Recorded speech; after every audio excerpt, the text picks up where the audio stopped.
Online शिक्षण में स्वागत है आपका। चैनल सब्सक्राइब नहीं किया है तो कर लेना, और कर लिया है तो सब्सक्राइब कर दो। घंटी का बटन दबाना बिल्कुल मत भूलना, और जल्दी से नोटबुक लेके बैठ जाओ। साथ साथ नोट्स जो बनाना है, पेपर में अच्छे नंबर लाना है। तो चलो आज के टॉपिक की करते हैं धमाकेदार शुरुआत। दोस्तों, कल की वीडियो में हमने विखंडन पूरा अच्छे तरह से एक्सप्लेन कर लिया था। आज हम जानेंगे मुकुलन क्या होता है और किस तरह से इसकी फॉर्मेशन होती है। मुकुलन भी अलैंगिक प्रजनन का एक प्रकार होता है। तो जानते हैं किस तरह से प्रक्रिया होती है मुकुलन की। इसमें एक अंकुर होता है जिसे बड़ कहते हैं। इसका मतलब होता है छोटा पौधा।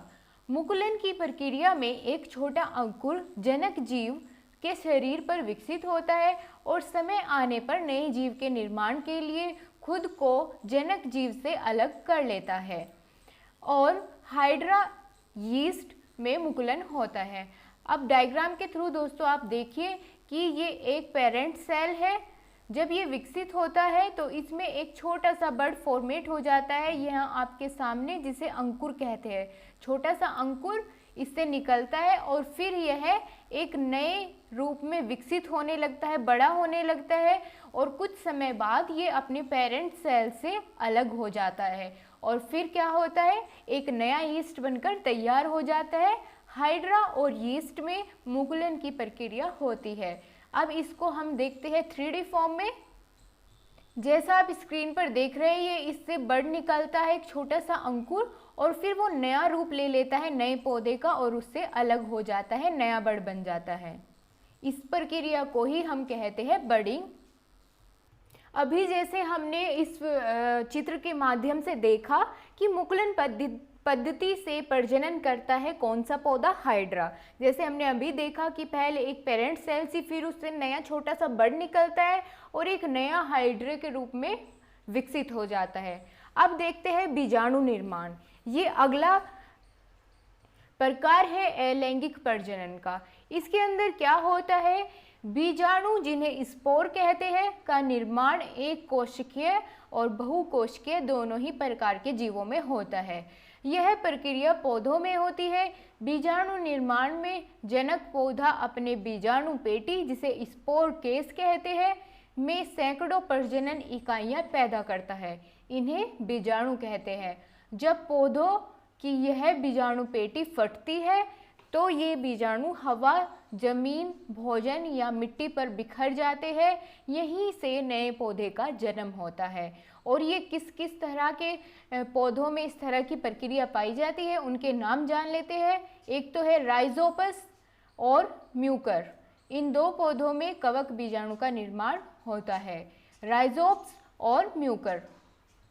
दोस्तों, ये आपके सामने राइजोप्स के विखंडन की प्रक्रिया आपके सामने है। पहले क्या होता है कि ये एक स्पोर बनता है, उसके अंदर बहुत सारी इकाइयाँ होती है, जो क्या होता है बड़ा होने के बाद बस्ट हो जाती है, फट जाती है, और इसके छोटे छोटे स्पोर हवा में फैल जाते हैं, जो जहाँ भी गिरते हैं वहीं पे एक नया पौधा या नया कवक जन्म लेता है। और इस तरह की प्रक्रिया कौन से उसमें होती है वो भी जान लेते हैं। यह सामान्य bread mould plant, common bread mould plant या राइजोप्स कवक है। यह बीजाणु निर्माण के जरिए प्रजनन करता है, जैसा हमने अभी जाना इस पिक्चर के माध्यम से। अब जान लेते हैं अलैंगिक प्रजनन के चौथे प्रकार के बारे में, जिसका नाम है पुनर्जनन। पुनर्जनन प्रजनन की अलैंगिक विधि है। इस प्रक्रिया में अगर जनक जीव का शरीर यदि कहीं से फट जाता है या कट जाता है तो कटा हुआ प्रत्येक हिस्सा पुनर्जनित हो जाता है और अपने शरीर के हिस्से से पूरी तरह से एक नया जीव बना लेता है। पुनर्जनन पौधों और जानवरों दोनों में होता है। हाइड्रा और प्लानेरिया में पुनर्जनन होता है। और दोस्तों, जानवर कौन सा ऐसा जिसमें पुनर्जनन होता है, जैसे छिपकली। अगर छिपकली की पूंछ कहीं पे कट जाती है किसी वजह से तो नई पूंछ उसको आ जाती है, तो ये इसी के कारण होता है, पुनर्जनन के कारण वो अंग दोबारा से विकसित हो जाता है। इस पिक्चर के माध्यम से देखते हैं, जैसे एक वर्म है प्लेनेरिया और ये 3 हिस्सों में यहाँ पे डिवाइड हो गया है, कट गया है, तो फिर क्या होता है, यह कटने के बाद डेड नहीं होता, ये फिर से रीजनरेट हो जाता है और नया वॉर्म बन जाता है। तो आपके सामने ये इसकी पूरी फॉर्मेशन है, किस तरह से ये नए रूप में तैयार हो जाता है। जितने हिस्सों में कटेगा उतना ही ज़्यादा ये प्रोडक्शन करता है, उतने ही नए वॉर्म उसके बन जाते हैं जितने हिस्सों में कटता है वो। जिस तरह से आपने शायद अर्थवॉर्म में भी इसी तरह की कोई प्रक्रिया होती है। अगला प्रकार देखते हैं अलैंगिक प्रजनन का, जिसका नाम है खंडन। खंडन बहुकोश के जीवों में होता है, चाहे वह पौधा हो या जानवर। इस प्रक्रिया में बहुकोश के जीव परिपक्व होने पर 2 या अधिक टुकड़ों में बढ़ जाते हैं। इसके बाद प्रत्येक टुकड़ा एक नए जीव के रूप में विकसित हो जाता है।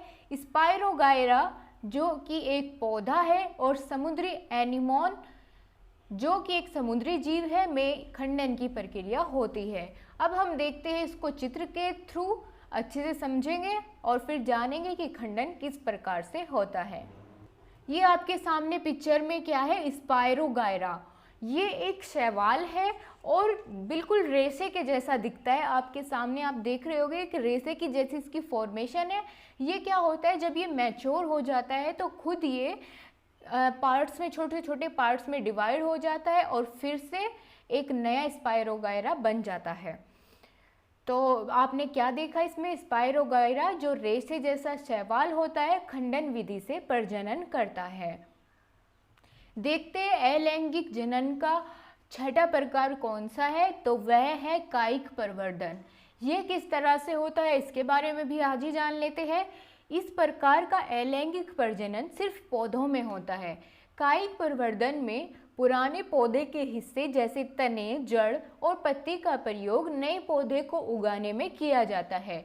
पुराने पौधों में निष्क्रिय स्थिति में मौजूद अंकुर को जब अनुकूल स्थितियां जैसे नमी और ताप दिया जाता है, तब वे नए पौधे के रूप में उगने लगती है और विकसित होने लगती है।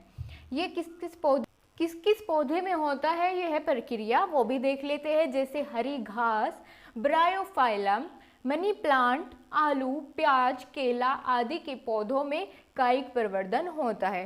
दोस्तों, आपने ये सब प्रक्रिया तो नहीं देखी होगी। मान लिया अगर आपने आलू किस तरह से उगाते हैं, प्याज, केला आदि ये सब नहीं देखा होगा, तो मनी प्लांट बेस्ट एग्जाम्पल है। ये आप सबने किया होगा कि उसका एक छोटा सा हिस्सा हम किसी और जगह पे लगा देते हैं तो वहीं से शुरू हो जाता है। तो आलू में कायिक प्रवर्धन होता है। ये आपके सामने दिख रहा है कि जैसे आलू से एक बड निकलना शुरू होता है और एक पौधा उग जाता है, उससे छोटे छोटे कई अलग बड्स निकलते हैं और कई अलग अलग पौधे बन जाते हैं, जिनसे फिर आलू उगते हैं। आपके एग्जाम में पूछ लिया जाता है कि कोई कायिक प्रवर्धन का एग्जाम्पल बताइए, या फिर कुछ नाम दे दिए जाएंगे आपको। आपसे पूछा जाएगा कि इनमें से कौन सा पौधा कायिक प्रवर्धन के द्वारा प्रजनन करता है। तो आप याद रखिएगा, आलू कायिक प्रवर्धन के द्वारा प्रजनन करता है। ठीक है दोस्तों, अब देखते हैं पौधों का कृत्रिम प्रवर्धन किस प्रकार होता है। जब मानव निर्मित पद्धतियों का प्रयोग कर एक पौधे से कई नए पौधों को विकसित किया जाता है तो उसे कृत्रिम प्रवर्धन कहते हैं, आर्टिफिशियल प्रोपेगेशन। पौधों में कृत्रिम प्रवर्धन की निम्नलिखित 3 सामान्य विधियां होती हैं जो हम अभी देखते हैं। कलम लगाना, लेयरिंग करना या ग्राफ्टिंग करना। तो दोस्तों, ये कृत्रिम प्रवर्धन इसलिए कहा क्योंकि ये मानव के द्वारा किया जाता है, अपने आप से नहीं होता। कलम लगाना और लेयरिंग, ग्राफ्टिंग ये सब मानव के द्वारा किए जाते हैं, इसलिए इन्हें कृत्रिम प्रवर्धन कहते हैं। और इनके बारे में हम डिटेल में जानेंगे नेक्स्ट वीडियो में। वीडियो लंबी नहीं होनी चाहिए क्योंकि फिर आपको समझने में थोड़ी दिक्कत होगी, इस वजह से हम आज की क्लास को यहीं पे ख़त्म करते हैं। लेकिन जाने से पहले आपके लिए एक क्वेश्चन और है जो आपको बताना होगा। इसी वीडियो में आपने इसके बारे में पढ़ा भी है, तो चलिए पूछ लूँ। तो आपके लिए क्वेश्चन ऑफ द डे आपके सामने है। आपको ये बताना है कि कायिक जनन पाया जाता है इनमें से कौन से पौधे में, आलू में, गेहूं में, नीम में या फिर मटर में। ज़रूर कमेंट बॉक्स में इसका आंसर करिएगा, मैं चेक करूंगी। आशा करती हूँ आपको बहुत अच्छे से सब कुछ समझ आया होगा। दोस्तों, अगर कोई भी पॉइंट आपको नहीं समझ आया है तो कमेंट बॉक्स में जरूर लिख भेजिए, और अगर आपके कोई भी सुझाव है तो हमारे साथ जरूर शेयर करिएगा। और हमारे टेलीग्राम का ग्रुप नीचे डिस्क्रिप्शन में मिलेगा, आप उसको ज्वाइन कर लेना। और फिर अगर आपकी कोई क्वेरी रहती है मैं आपको अगली वीडियो में उसे जरूर एक्सप्लेन करूंगी। थैंक यू, अपना ध्यान रखिए, खुश रहिए।